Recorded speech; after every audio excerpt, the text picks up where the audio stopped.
Salut à tous, j'espère que vous allez bien. Alors si c'est la première fois que tu me découvres, je te demanderai de t'abonner, d'activer la cloche des notifications, de liker, de partager massivement la vidéo et de nous laisser également des commentaires. Alors si cela est fait, je te dis merci pour ton geste. Comme je le dis constamment dans mes partages, que Salomon dit qu'il n'y a rien de nouveau, ce qui a été, c'est ce qui est et c'est ce qui sera encore, et que le physique est le reflet du non visible. Le Créateur, par son verbe, parle tantôt d'une manière, tantôt d'une autre, et l'on n'y prend point garde. Alors, toi qui m'écoutes aujourd'hui, si tu ne prenais pas garde autrefois, dès à présent, commence à prendre garde par rapport à ce que tes yeux peuvent voir, tes oreilles peuvent entendre, tes sens peuvent capter au travers de la nature. Analyse bien la situation, retiens ce qui est bon et ce qui est mauvais, bien entendu, et transmets-le à tes enfants, afin qu'ils puissent sortir de l'ignorance. Car il y a une formule qui dit que l'homme, la femme, l'enfant, l'être, la créature périt faute de connaissance. Donc, il est primordial pour nous de pouvoir fusionner avec le savoir, afin d'avoir une meilleure visibilité des choses. Et encore, nos pères, nos mères, dans les temps d'autrefois, ont toujours eu à appuyer leur dire, par des métaphores, des énigmes, des paraboles, des dictons, des proverbes, en utilisant les éléments de la faune et de la flore. Ils ne peuvent pas aller au-delà, car la loi du Créateur le veut ainsi. Nous sommes tous contenus dans un globe, je dis bien, je pèse mes mots, personne ne peut sortir, ne peut y entrer. Alors, je reviens encore vers vous pour un décryptage, pour une analyse profonde par rapport à une vidéo qu'a produit ce personnage de Justin Dissaker, alias Zulu Lassan, ce faux pasteur camerounais, ce bandit de grand chemin, cet usurpateur d'identité qui est venu sur les réseaux sociaux en se donnant des titres comme quoi il est le deuxième né de la création, qu'il a assisté à la création de l'humanité tout entière, qu'il est le seul enseignant, que les autres, en fait, c'est des faux pasteurs, que lui, le vrai pasteur, il est celui qui apporte, en fait, la révélation, que les autres viennent copier chez lui. Alors, il a fait une vidéo dont le titre est « Le mystère caché de la circoncision ». C'est des vidéos qu'il a déjà eu à faire. Alors, moi, je viens juste le reprendre en fait dans les vidéos qu'il vient produire. Alors, sachez que cette vidéo qu'il vient de faire là, c'est une vidéo qu'il a déjà eu à faire dans les temps d'autrefois, dans le passé. Alors, comme je vous avais dit, que ce monsieur va se répéter. Alors, et en se répétant, l'étau sera en train de se resserrer sur lui-même. Et ça va l'exposer encore davantage. Vous allez mieux comprendre ce que je vous dis constamment, que c'est un bandit de grand chemin, c'est un usurpateur d'identité, c'est un faux pasteur. Est-ce que vous comprenez? Alors, donc dans le mystère de la circoncision, qui est le titre de sa vidéo, il est parti en fait sur l'histoire de Moïse, que lui il appelle Boussi, et soi-disant est l'une de ses femmes, et par rapport à son fils, parce que soi-disant la femme avait refusé qu'on puisse circoncire l'enfant, et à cause de ça, ça lui a valu en fait une séparation entre son mari et elle. Et il donne en fait un nom, qu'il y a l'entité qui intronise soi-disant les initiés, n'a pas approuvé cela et en fait a dit qu'il devrait se séparer avec sa femme. Alors, on va comprendre si, parce que pour Zola, en fait, le créateur s'appelle Tété Loba. Alors, on va comprendre, selon son histoire, si réellement, Tété ou Loba approuve le sang versé. Si Tété Loba approuve le sacrifice de sang versé. Est-ce que vous comprenez? Alors, comme je vous ai toujours dit, que pour attraper un criminel, on a besoin de l'objet du crime. Et ça, c'est l'objet du crime. Est-ce que vous comprenez? On va donc entrer dans ce livre qu'il a copié ce livre en fait pour écrire. Il a copié en fait dans les Bibles classiques. Il a copié dans le livre de Fable d'Olivet, il a copié dans le livre de Ravlan Kadek, il a copié également dans le livre Le Secret des Nord et dans beaucoup de films de science-fiction qu'il visualise et des dessins animés également qu'il visualise. Est-ce que vous comprenez? Alors, on va entrer dans ce récit. Écoutez attentivement cette vidéo jusqu'à la fin et vous allez profiter également de mon analyse. Alors, on va entrer dans ce livre pour voir si Zola est un véritable enseignant, est un véritable envoyé. Est-ce qu'il prétend, comme quoi il est le deuxième de la création, il a assisté à la création de l'humanité, qu'il est le seul enseignant? On va donc voir. Est-ce que vous comprenez? Donc, analysez avec moi. Hein. Alors, pour commencer, on va aller dans le livre de Paul de Tarse. Lui, il l'appelle Essombert. Dans le chapitre 41. Qu'est-ce qu'il dit au verset 8? Il dit, car notre prédication, donc ce que Zola vient dire dans la prédication, l'enseignement qu'il vient donner en fait, qu'est-ce que ça dit? Il dit, car notre prédication est aussi un enseignement, qui est aussi un enseignement, ne repose ni sur l'erreur. Est-ce que vous voyez? Donc, ce qu'il vient dire, le prêche qu'il vient apporter ne repose pas sur l'erreur. C'est ce qu'il a écrit. Ni sur des motifs impurs. Donc, il n'y a rien d'impur dans ce qu'il est venu dire. Ni sur de la fraude. Donc, il n'est pas là pour frauder en fait. Est-ce que vous comprenez? On va donc vérifier s'il n'y a pas de la fraude, s'il n'y a pas des motifs impurs, s'il n'y a pas d'erreur là-dedans. Est-ce que vous comprenez? Et il dit également que toujours dans le chapitre 41, le verset 42, qu'est-ce qu'il dit? Il dit que examinez, donc il vous appelle, à vous qui l'écoutez, à vous qui m'écoutez, d'examiner toutes choses que vous entendez, que vous voyez. Examinez toujours, analysez toujours, c'est ce que Zola écrit. Donc, examinez toutes choses qui existent dans la nature. Les fabrications, les écrits, des livres et les rouleaux, selon le verbe de Loba, et retenez tout en les pastichant en tant qu'initié et initié en chef consacré soumis à Loba afin de l'enseigner aux autres. Donc, est-ce que Zoulaki est venu enseigner? Est-ce que Zoulaki allait copier dans les Bibles classées, en copiant le livre de Fables d'Oliver, en copiant le livre de Fables d'Oliver, en copiant le livre secret de Nob? Est-ce qu'il a vraiment pastiché? Est-ce qu'il a vraiment vérifié? Est-ce qu'il a vraiment mieux analysé afin de venir enseigner ce qu'il est en train d'enseigner aujourd'hui? C'est la question qu'il faut se poser. On va également dans le chapitre 55, de 51 de Et son bête toujours, donc Paul de Tarse, verset 15. Il dit que toute écriture, donc ce que Zola est venu écrire, toute écriture qui est inspirée, donc selon lui, son écriture est inspirée en fait par le Saint-Esprit et est utile pour enseigner. Est utile pour enseigner l'esprit, pour redresser l'âme, pour convaincre les consciences du corps. On va donc voir si c'est son enseignement qui est venu apporter, en fait, est là pour convaincre réellement, est inspiré vraiment par le Saint-Esprit. Alors, on va dans Isaïe. Nous, on apporte seulement des éléments de repos, des éléments pour pouvoir savoir si réellement ce monsieur, soi-disant qui a été envoyé par son Loba, son créateur, qu'il appelle Loba, ben, est véritable en fait, ou s'il est inspiré vraiment parce qu'il appelle Saint-Esprit ou pas. Alors, c'est que lui, il a écrit dans le livre d'Ésaïe, chapitre 1 au verset 11. Il a dit que c'est son Loba qui est en train de poser la question. Qu'est-ce que t'étais? Qu'est-ce que lui, Loba, peut-être celui qui a écrit en fait, ou bien voilà, celui qui rapporte l'histoire, qu'est-ce que t'étais à faire? Parce que des hommes ont projeté en fait de faire des sacrifices. Et pour faire un sacrifice peut-être d'animaux, et tout, vous allez couper, vous allez égorger, vous allez verser du sang. Est-ce que vous comprenez? Donc c'est un sacrifice. Alors, vous allez comprendre pourquoi couper également le prépuce d'un enfant, ben ça verse, il y a le sang qui verse également. Et c'est un sacrifice en fait. Mais pourquoi est-ce qu'on doit d'abord créer cet enfant-là en laissant un prépuce s'allonger? Pourquoi? Pour venir après couper. Sachant la douleur qu'il y a là-dedans. Donc Loba aime la douleur ou pas? En sachant que le sang va être versé. Loba aime-t-il du sang versé ou pas? Néanmoins, il est écrit que qu'est-ce que t'étais à faire de la multitude de vos sacrifices abominables? Dit l'entité. Donc c'est l'entité qui rapporte en fait les propos de leur tété, de leur Loba, de leur créateur. Tété ne prend point plaisir au sang des taureaux, des brebis, des boucs et de tout autre animal. Mais si, est-ce que l'homme est plus, est-ce que l'homme, la question qu'on devrait se poser, est-ce que l'homme est plus valorisé que l'animal, ou toutes les créatures sont égales?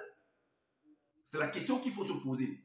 Alors, de la même manière que l'homme ne doit pas verser le sang par rapport à l'homme, est-ce que pour l'animal, est-ce qu'on doit verser également du sang? Point d'interrogation. Mais il ne prend pas plaisir à cela. Alors, s'il ne prend pas plaisir au sang des taureaux, alors prend-il plaisir au sang de l'homme pendant qu'on coupe son prépuce? Est-ce qu'il prend plaisir à ça? S'il ne prenait pas plaisir, mais il ne devait pas faire naître l'homme. Il ne devait pas accepter que l'homme soit créé avec un membre, avec, on va dire, avec cette peau-là allongée. Pour que plus tard on vienne la couper. Est-ce que vous comprenez? Donc, voilà, il nous fait comprendre qu'il ne prend point plaisir à ça. Peut-être si vous avez lu ce verset et vous êtes arrêté en fait sur les animaux, faites attention. Ça ne s'adresse pas seulement aux animaux. Alors, maintenant, on retourne dans le livre de Paul de Tarse, chapitre 8. Le chapitre 8. Vous allez voir ce qui s'est passé là-bas. Par rapport au sacrifice, parce que Zola, en fait, avait fait une vidéo par rapport aux Bibles classiques. Il avait dit que lorsque le Jésus, selon les Bibles classiques, avait été mis sur le poteau, ou sur la croix, ou sur le poteau, selon les différentes Bibles. Donc, avait été mis sur le poteau. Donc, c'était un sacrifice. Et que lorsqu'on avait le sang coulait sur lui, le Saint-Esprit s'était retiré de lui. C'est ce qu'il dit. Si vous avez vu cette vidéo, vous allez comprendre ce que je dis. Que le Saint-Esprit s'était retiré. Et pourquoi le Saint-Esprit, il explique le pourquoi le Saint-Esprit s'était retiré en fait du personnage de Jésus. Parce que, soi-disant, le Saint-Esprit ne prend point plaisir au sang versé. Le Saint-Esprit ne prend point plaisir au sang versé. C'était l'explication de Zulula 100. Allez bien vérifier cette vidéo. Alors, maintenant, selon sa Bible, qu'est-ce qu'il écrit au chapitre 8 du verset 29 de Paul de Tarse? Qu'est-ce que c'est écrit? Il dit, Loba n'a point envoyé l'un de ses fils manifesté avant la non-existence, l'aîné des deux, en tant que victime expiatoire dont le sang versé avait pour but de sauver l'homme en le rachetant du péché. Donc, par là, si tu analyses ce verset-là, ça veut tout simplement dire que le sang versé ne rachète rien. Ce sacrifice-là, c'était abominable en fait, que l'homme puisse le faire. Donc son loba n'accepte pas que le sang soit versé, que le sang de sa créature puisse être versé. Ah, en coupant le prépuce pour la circoncision, est-ce que le sang ne se verse pas? Est-ce que quand une femme accouche, est-ce que le sang ne sort pas? C'est un sacrifice. L'accouchement, c'est un sacrifice. En coupant le prépuce pour la circoncision, c'est un sacrifice. On appelle ça, dans d'autres langages, on appelle ça phimosis. Phimosis. Allez vérifier dans Google. Ok, maintenant, on continue dans l'évangile caché de Koudman, chapitre 57, le verset 39. Alors, qu'est-ce qu'il a dit? Il a dit que c'était quand son Joe qui savait, son soi-disant deuxième né, que lui, qui est le Jésus des Bibles classiques. Alors là, il était sur le poteau. Voici ce qu'il écrit au verset 39. Il dit, alors, un des blancs lui perça le côté avec une lance et aussitôt il sortit du sang et de l'eau. Et Zoula explique en fait qu'il sortit du sang et le sang est sorti et l'eau a suivi. Donc, l'eau est venue purifier, laver ce sang-là. Comme pour dire que l'eau, en fait, ne prend pas plaisir au sang. Mais quand on vient faire la circoncision, pourquoi l'eau aussi ne vient pas aussi laver le sang versé là? Le sang coule. Et on te met la bétadine, on te met de la bétadine pour pouvoir cicatriser rapidement. Pour arrêter le sang versé qui a été versé. Pourquoi le sang, l'eau ne coule pas aussi pour arrêter ce saignement-là, pour purifier ce saignement-là? Quand des gens, des personnes mal affermies viennent faire des enseignements, viennent se donner des titres comme quoi il est le deuxième de la création, qu'il a assisté à la création de l'humanité, qu'il a toute la connaissance de l'humanité, ben, écoutez un peu. Moi, je ne fais qu'analyser, je n'ai rien écrit. J'analyse ce monsieur pour savoir si ce qu'il dit, il comprend ce qu'il est en train de dire, si il a une bonne rédaction, il a fait une bonne rédaction. Est-ce que vous comprenez? Donc, si les Blancs sont venus faire ce travail-là en versant le sang de ce personnage de soi-disant de Koudoumanet, de Dieu qui savait, ça veut dire que son Jésus, son globe ne prenait pas plaisir à ça, à ce sacrifice-là, à accepter que ce sang versé sorte. Mais quand il s'agit de faire la circoncision, là, on accepte le sang versé. N'importe quoi. Alors, on va donc dans le récit de Exode, où la femme de Moïse, on va donc savoir si la femme de Moïse avait raison ou pas. Vous allez analyser là-bas pour savoir, vous allez nous dire en commentaire si elle avait raison de s'opposer à ce sacrifice de circoncision. Alors, qu'est-ce qu'il a écrit dans Exode chapitre 2, verset 1 à 9? Qu'est-ce qu'il dit? Il dit, Gershom, donc Gershom, le fils aîné de Moïse, n'avait pas été circoncis lors du 8e jour après sa naissance. Alors, Moïse, que tu viens présenter que c'est un initié en chef consacré de hors hiérarchie, lui va accepter que selon votre loi, il est dit qu'au 8e jour, on doit circoncire l'enfant. Lui, il néglige ça. Et que dit la loi par rapport à cette négligence-là? Soit disant que sa femme s'est opposée. Donc, c'est sa femme qui le commande ou bien quoi? Donc, lui, il n'a plus son mot à dire dans la maison. pour qu'on puisse circoncire l'enfant. Lui, en tant qu'initié en chef consacré, quelqu'un qui est censé aller éduquer le peuple, quelqu'un qui est censé diriger le peuple. La suite dit quoi? Car Mutatemboa, si était opposé, donc Mutatemboa, selon Zula, c'est sa femme, c'est la femme de Moïse. Alors, elle dit à Moïse, cette pratique est insupportable, éprouvante et douloureuse pour son jeune âge, dont on pourra le faire plus tard, si on le veut. Alors, pourquoi notre fils Njan devrait-il souffrir ainsi? Pourquoi l'entité exige-t-elle cette action dure et cruelle de l'alliance issue du verbe de Loba? Pourquoi elle accepte ça? Or, on nous a dit dans Isaïe chapitre 1, verset 11 que Loba aurait du sang versé. Mais en précisant par rapport aux animaux. Mais si on parle des animaux, mais il n'a pas horreur du sang versé des hommes.